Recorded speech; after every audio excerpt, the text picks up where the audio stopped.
आज की वीडियो में हम बात करने वाले हैं 34 वर्षीय इंजीनियर अतुल सुभाष के बारे में। इनकी मौत की कहानी बहुत ही दर्दनाक है।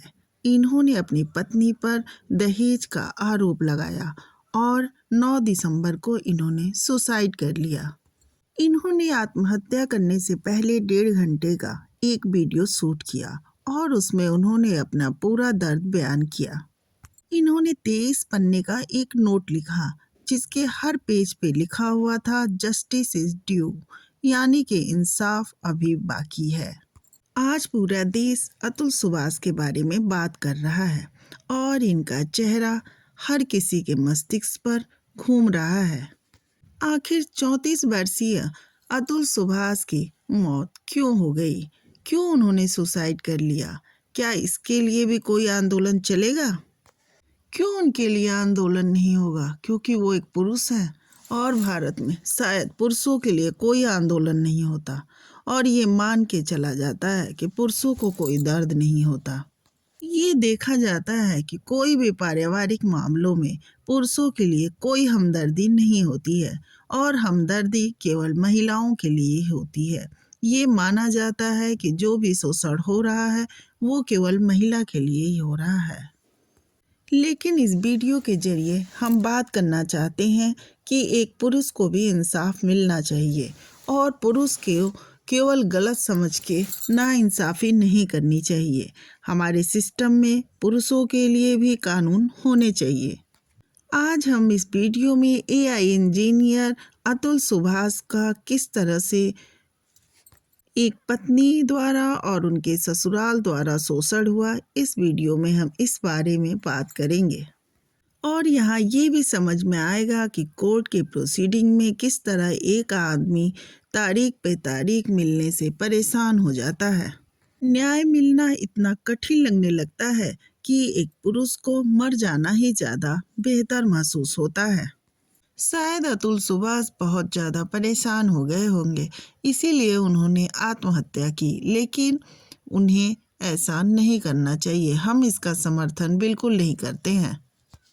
इस व्यक्ति का नाम अतुल सुभाष मोदी है। ये बिहार के समस्तीपुर जिले का रहने वाला था।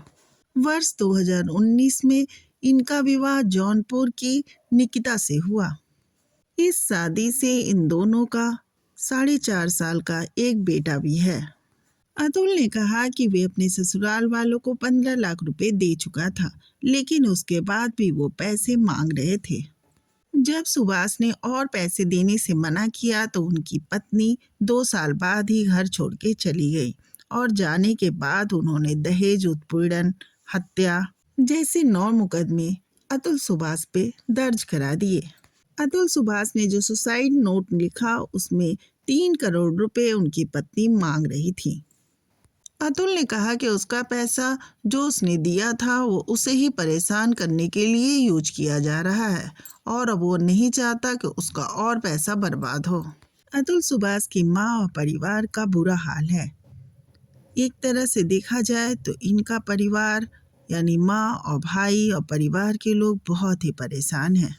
अब हम बात करेंगे अतुल सुभाष ने 23 पन्ने के अपने सुसाइड नोट के बारे में बात करते हैं। सबसे पहले अतुल सुभाष ने 5 लोगों की लिस्ट बनाई है कि इनकी वजह से मैं आत्महत्या कर रहा हूँ। उसने पहले नंबर पे कोर्ट के जज का नाम रखा है, यानी कि जो फैमिली कोर्ट की फीमेल जज हैं पहले नंबर पे उनका नाम ही रखा है। उन्होंने आगे लिखा क्योंकि वो जज करप्ट है और उसने मुझसे पैसा मांगा और मुझे परेशानी हुई। दूसरे नंबर पे इन्होंने अपनी पत्नी का नाम लिखा है और तीसरे नंबर पर अपनी सास का, चौथे नंबर पर ब्रदर इन लॉ का नाम और 5वें नंबर पे इन्होंने अपने वाइफ के अंकल का नाम रखा है। इन्होंने कहा कि ऐसे मामलों में छोटे बच्चों को हथियार की तरह यूज किया जाता है। उन्होंने देश के सभी पुरुषों से ये अपील की है कि ऐसी अवस्था में अपने बच्चों को हथियार न बनने दें। उन्होंने कहा है कि बच्चों को ही इस्तेमाल करके ऐसे मामलों में पैसों को लूटा जाता है।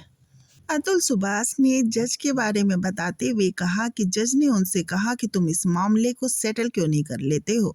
तब सुभाष ने कहा था कि मैम क्या क्या करूं मैं, पहले ये लोग 1 करोड़ की डिमांड कर रहे थे, अब 3 करोड़ की बात कर रहे हैं। सुभाष के इतना कहने के बाद जज तुरंत कहती हैं कि तो तुम्हारे पास 3 करोड़ होंगे, तभी तो तुम्हारी पत्नी 3 करोड़ की डिमांड कर रही है। इसके बाद वो अपनी सास के बारे में बात करते हुए बता रहे हैं कि उनकी सास जब कोर्ट में मिली तो बोली कि अरे तुमने अभी तक सुसाइड नहीं किया, मुझे तो लगा कि आज तुम्हारी सुसाइड की ही खबर आ रही है।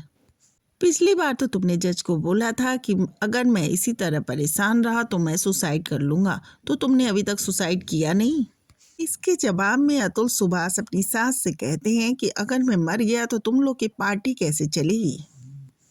आज मेरा ये कहना है कि जिस तरह से अतुल सुभाष अपने नोट में कुछ लोगों के यानी कि 5 लोगों के नाम लिख के गया है, तो क्या सिस्टम उनके ऊपर कार्रवाई करेगी कि नहीं करेगी?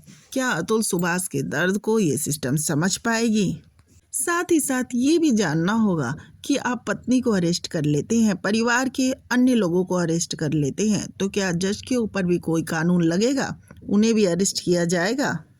अब ये मुद्दा सामने आया है कि जब भी कोई ऐसा मैटर आता है तो आखिर क्यों पुरुषों को ही दोषी मान लिया जाता है। अतुल सुभाष का वीडियो देखते ही एकदम से दिमाग झंझना जा रहा है।